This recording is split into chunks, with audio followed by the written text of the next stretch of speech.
Happy Memorial Day, everyone. I am the dreaded space pirate Dr. Disaster, and on this Memorial Day, I wanted to discuss another Kathleen Kennedy Star Wars project that appears to be on a trajectory to fall apart and never be made. The Knights of the Old Republic remake appears to be set to fall apart and never see the light of day. This is a familiar story, of course, and before I dig into it, I'd like to take a moment to remember all of the Star Wars projects that have fallen apart under the tenure of Kathleen Kennedy.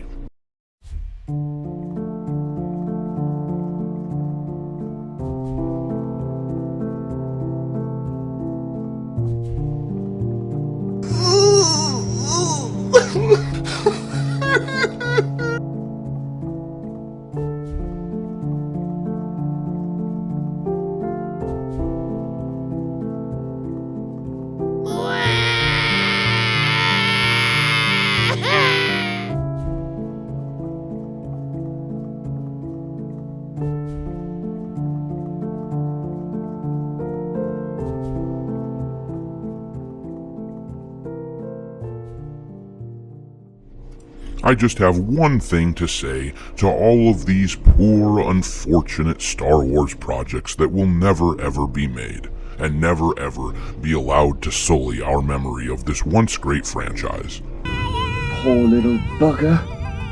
I salute you.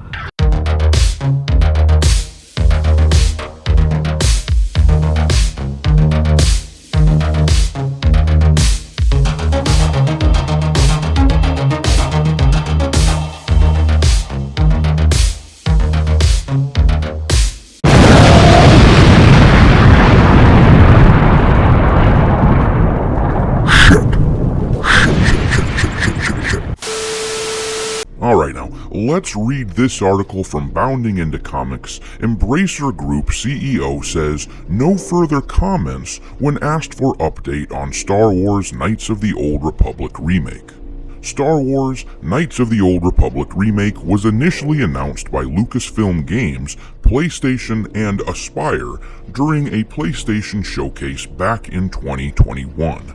At the time, Aspyr lead producer Ryan Treadwell revealed the game would be a complete remake. Treadwell was asked, "Is this like a remaster of the original game? What's going on here?"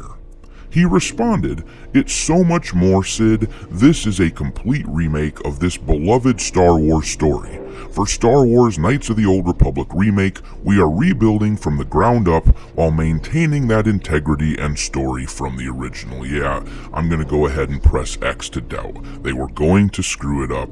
We always knew they were going to screw it up. And in fact, I made a video a few years ago talking about how annoyed I was at the fact that they were even going to try to revisit this. Not that I don't think that somebody could make a new version of this beloved old game. Certainly, somebody with talent and actual reverence for the Star Wars universe could do it. Normally, 20 years ago, if they had announced something cool like this, I would have been excited, with George Lucas still at the helm. Or even, I guess, 15 years ago, I would have been still thrilled. But now, it's just dread. Just ugh.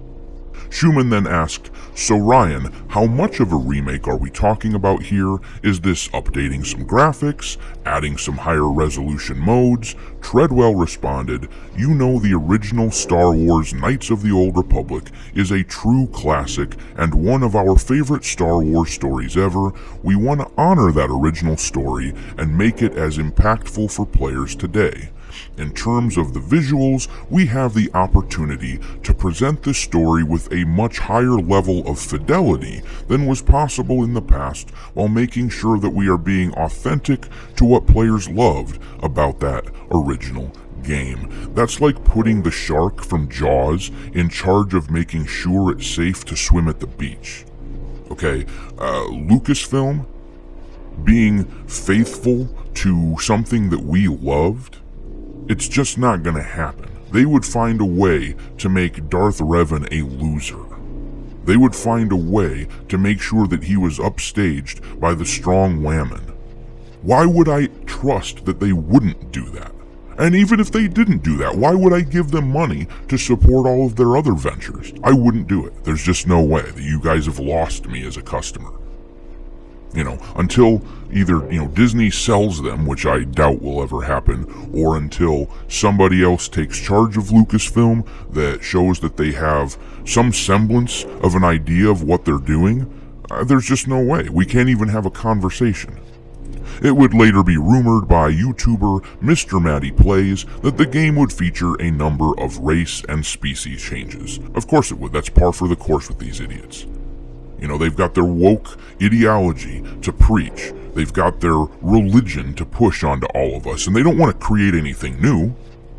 Or, maybe they do. Maybe they'd like to create something new, but they're incapable. They don't have any imagination. In place of imagination, they have ideology. And they place their ideology into other people's creations, because that is all they are capable of. They cannot create, they can only destroy. He later explained, on the story front, I was told that they're staying faithful to the main story outside of some changes to characters like race, species, name, and age. But that's not going to apply to anyone connected to the main plot. I'm going to press X to doubt. By May 2022, Embracer Group's board member Matthew Karch announced that Evil Dead developer Saber Interactive was working with Aspyr on the remake. He said during the company's Q4 report, Aspyr has gone full in to make this the best game that they can make. When we acquired Aspyr, we knew from the start that they would require our assistance, and Saber has tremendous expertise in creating these types of products.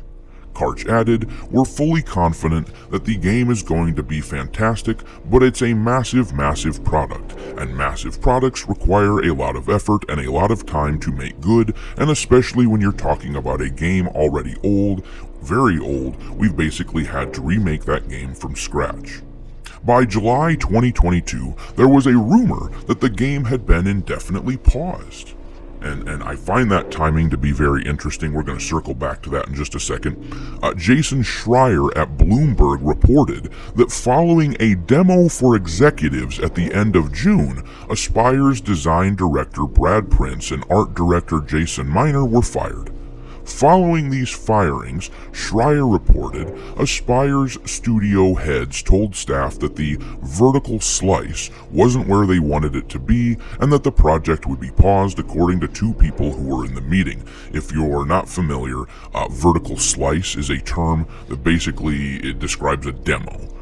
That's supposed to showcase like gameplay, that sort of thing. So the executives were shown a demo, and apparently they didn't like what they saw. He added, one person familiar with the discussions suggested that a disproportionate amount of time and money had gone into the demo and that the project's current course wasn't sustainable.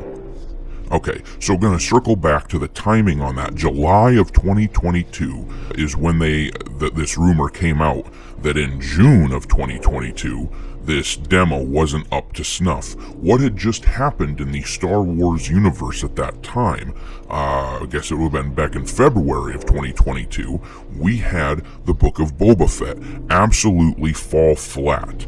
After two very successful seasons of The Mandalorian, we were primed and ready for more with Book of Boba Fett. A lot of us were under the impression that Jon Favreau and the people working underneath Kathleen Kennedy were going to fix a lot of her mistakes, but unfortunately, that show fell apart. You can talk about what your own personal beliefs are as to how that happened. I am of the opinion that Kathleen Kennedy got her claws, got her meat hooks into that story, and the people at corporate pushed for Grogu and Din Djarin to be reunited as soon as possible so they could keep selling that sweet, sweet merchandise, which absolutely ruined the story. But for whatever reason, this show was an absolute dud, and heads were getting ready to roll. Because of course, it can never be Kathleen Kennedy's fault. Oh no, it's the people underneath her. Oh, they just didn't deliver on her tremendous vision and the vision of all the people that she hired. Oh, the people down below failed, don't you see? They were in a position where they had to really, really focus on quality. Because you gotta think, at a certain point, The people in Star Wars have to be on some kind of short leash. You know, as much as it seems like the likes of Kathleen Kennedy are just untouchable, and, you know, I'll believe it when I see it as far as her ever being fired. But, you know, as much as it does seem that they're untouchable, at some point there has to be some kind of accountability. There has to.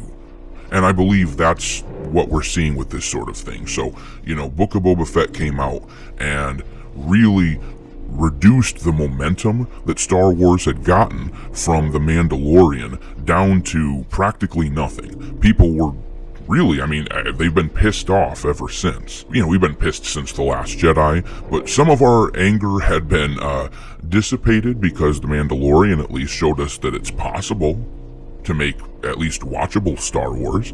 The Book of Boba Fett undid what little gain they had made, and now they had to really focus on quality, which is where we are with the Knights of the Old Republic remake at that time. So moving on in the article, by August 2022, another rumor from Schreier at Bloomberg suggested that the game's entire production had shifted from Aspire to Saber. Schreier claimed the project, formerly in develop at Austin, Texas-based Aspire Media, is now being led by one of Saber Interactive's Eastern European studios, according to a person familiar with the change who asked not to be identified because the details are private. This rumor came after Embracer announced in a financial report that one of the group's AAA projects has transitioned to another studio within the group. Embracer also explained the transition, saying, "This was done to ensure the quality bar is where we need it to be for the title."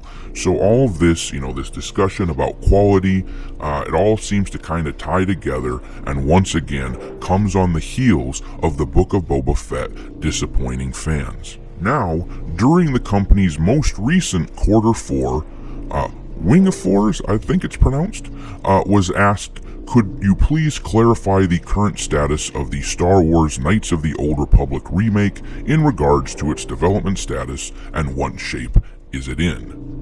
Wingafors responded, well, actually, let's just listen in to how he responded. And we have a question from Luke. He's asking, could you please clarify the current status of the Star Wars Knights of the Old Republic remake in regards to its development status and what shape is it in? Favorite question. I have no further comments. Okay, so there's no news to share at all in that? Okay. What the hell was that? So think about this. We've got the big wig at a major studio being asked directly about a major AAA project, and that was his response. Does that seem like a man who is confident that this project that his team is working on is going to be made? Does that seem like a man confident that his team is going to deliver? It doesn't to me. This is exactly the sort of thing that people say when something is not going to be made in the video game world. That's exactly the sort of thing that happens when a project is being shut down. And once again, the timing is interesting. Here we are in 2023, shortly after the disastrous Mandalorian Season 3, whereby the audience completely turned on the show. And now we have one of these studio bigwigs is just completely refusing to talk about a major project that he was pointedly asked a question about at their Q4 year-end report. That doesn't exactly inspire a lot of confidence.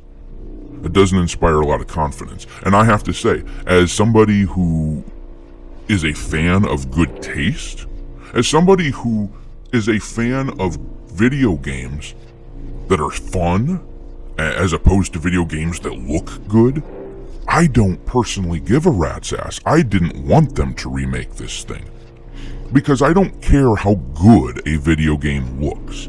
I care about how fun it is. I'm a guy who sits down and plays Nintendo a lot, because The Legend of Zelda, because Super Mario Brothers, they don't let me down.